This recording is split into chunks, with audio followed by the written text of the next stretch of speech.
বিশ্ববিখ্যাত ব্রিটিশ দার্শনিক বার্ট্রান্ড রাসেল 60-এর দশকে লিখে রেখে গেছেন, একটা দেশ ধ্বংস হবার জন্যে দুর্নীতিবাজ রাজা, ঘুমন্ত প্রজা এবং আত্মসমর্পণকারী আবশ্যকামী সাংবাদিকরা যথেষ্ট। আজকে আমি এই কথা বলি যে সাংবাদিকরা শেখ হাসিনার সামনে শেখ হাসিনা এমনভাবে প্রশংসা করত এবং এমনকি তারা বলছে যে আপনি বাংলাদেশের ভাগ্য বিধাতা। বলে আপনি বাংলাদেশের ভাগ্য বিধাতা, আপনি আসলে বাংলাদেশ আসে, আপনি যা বলবেন তাই বাংলাদেশ, আপনি বাংলাদেশ, আপনি ছাড়া আর কেউ নেই, আপনি বাংলাদেশের ভাগ্য বিধাতা, মানে আল্লাহ তাআলা তো অবস্থা করে। সাংবাদিকরা এমনকি শেখ হাসিনা পেশাব করে দিলেও ঢক ঢক করে খেত, বলতো সরাবান তহুরা পান করছি, ঢক ঢক করে পান করতো, লাস্ট যেটুকু থাকতো ঢক করে পান করতো। এবং এভাবে তারা হাসিনাকে মানে অ্যাবনর্মাল করে ফেলেছিল, টোটালি অ্যাবনর্মাল, টোটালি। এবার একটা ডেভেলপমেন্ট হলো, arm forces virtually disagreed to endorse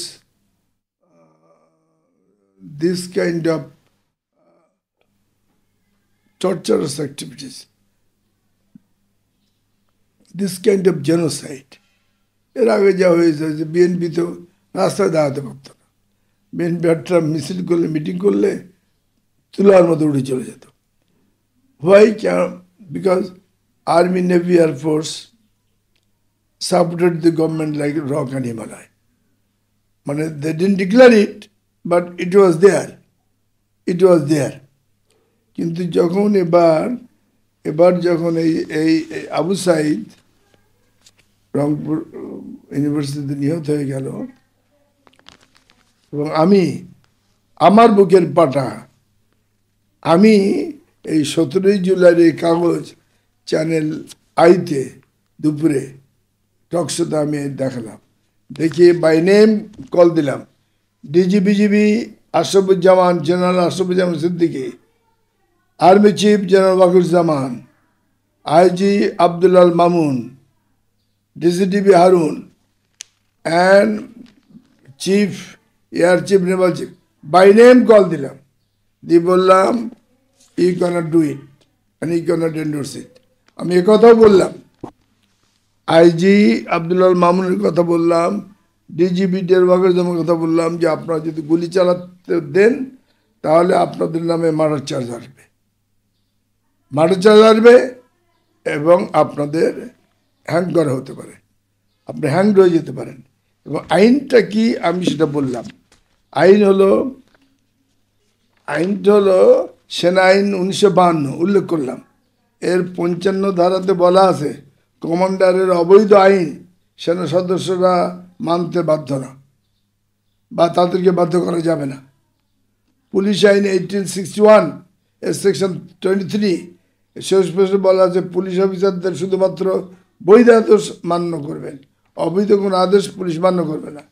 judicial protection act এর সেকশন 1 বলা আছে উপর অফিসারের কারণ নির্দেশে কোনো ফার্মেসি জাজমেন্ট বা রায় ম্যাজিস্ট্রেটরা দিবে না, আপনি আপনার good faith and judicial judgment apply করে ম্যাজিস্ট্রেটরা রায় দিবে।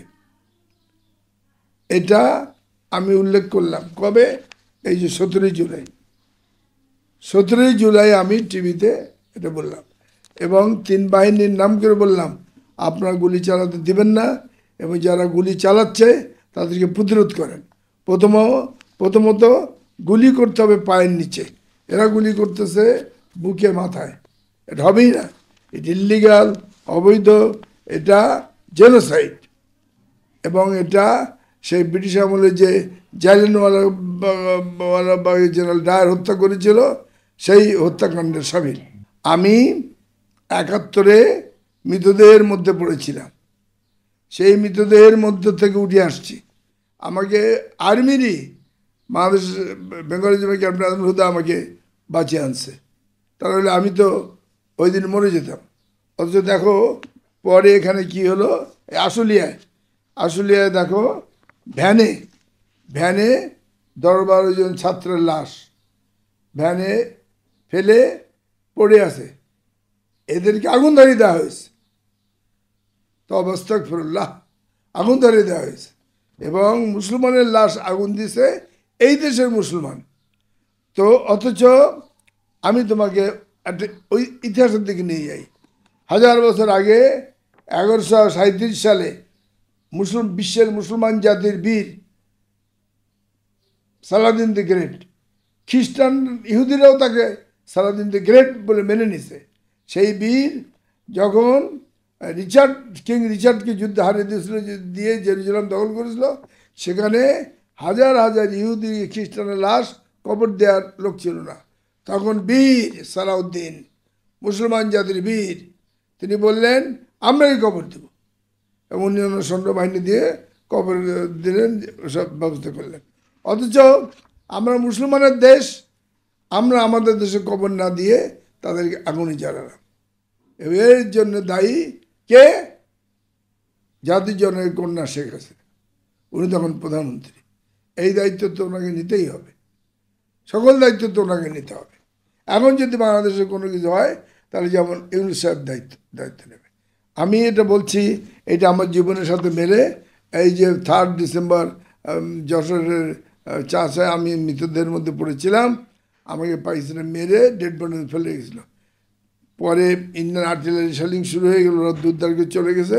তখন আগুয়ান বেঙ্গল রেজিমেন্টের ক্যাপ্টেন আজমল হুদা, উনি আমাকে আর একজনের দেখে পালস চলছে দেখে ইন্ডিয়ান মিলিটারি হসপিটালে দেয় বলে আমরা বেঁচে গেছি।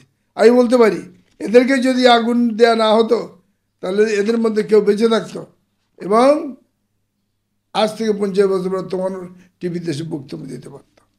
তো এই যে বিরাট অপরাধ সেই গভর্নমেন্ট করেছে, শেখ হাসিনার সময় হয়েছে, এটার মাপ নাই এবং এটার বিচার করতে হবে। আমি বিচার দাবি করি, কারণ এটার সাথে আমার জীবনের সব মিল আছে। আমি আর একটা বিষয় উল্লেখ করতে চাই। বিশ্ববিখ্যাত ব্রিটিশ দার্শনিক বার্ট্রান্ড রাসেল 60-এর দশকে লিখে রেখে গেছেন, একটা দেশ ধ্বংস হবার জন্যে দুর্নীতিবাজ রাজা, ঘুমন্ত প্রজা এবং আত্মসমর্পণকারী আবশ্যকামী সাংবাদিকরা যথেষ্ট। আজকে আমি এই কথা বলি যে সাংবাদিকরা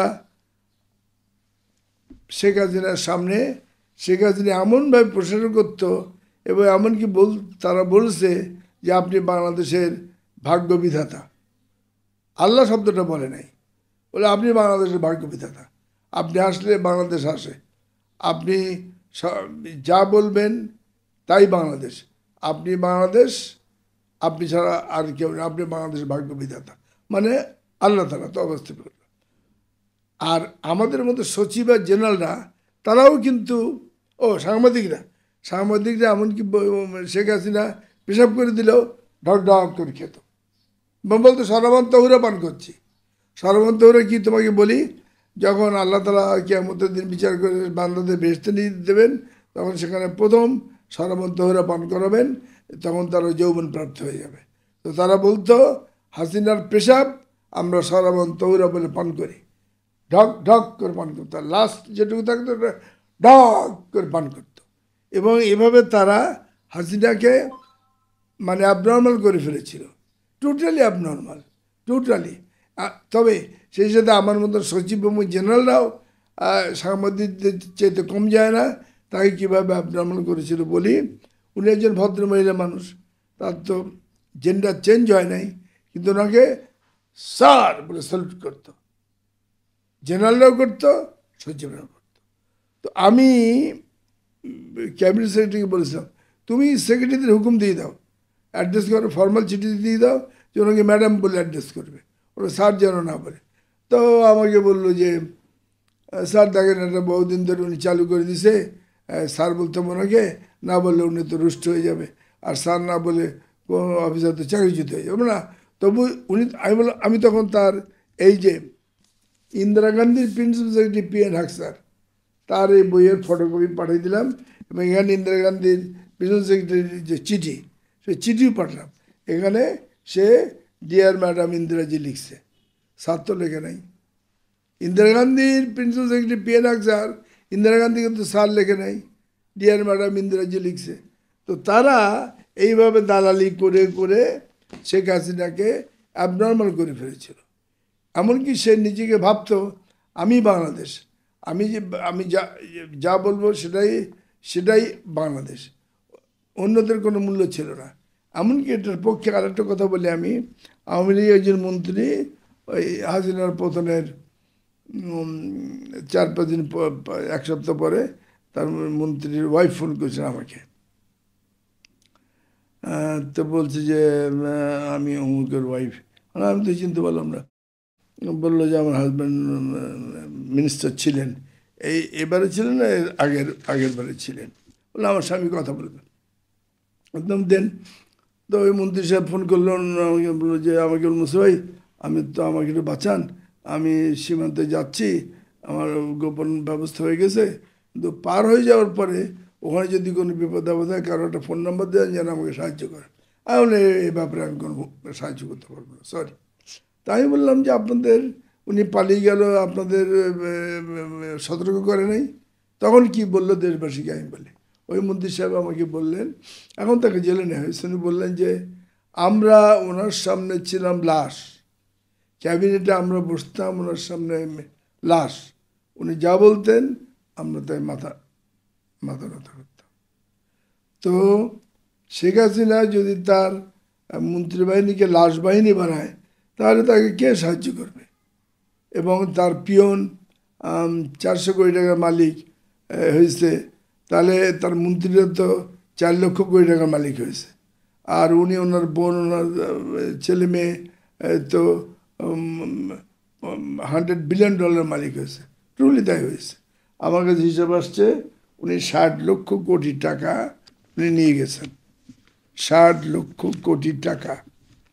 হ্যাঁ, নবাব নবাব 60 লক্ষ কোটি টাকা উনি নিয়ে গেছেন, আমার কাছে একটা হিসাব আসছে। এবং আমি দেখলাম যে বাংলাদেশকে উনি খাবলে খুঁড়ে, উনি অন্য লোকেরা রাক্ষসের মতো খাবলে খুঁড়ে ফোকলা বানিয়ে দিচ্ছে, বাংলাদেশকে খাবলে খুঁড়ে খেয়ে তারা ফোকলা বানিয়ে দিচ্ছে। এবং মানুষের বিশ্বাসকে উনি ভাঙিয়ে উনি উনি এইটা করেছেন। এটার জন্য ওনার তো বাংলাদেশে বিচার হচ্ছে।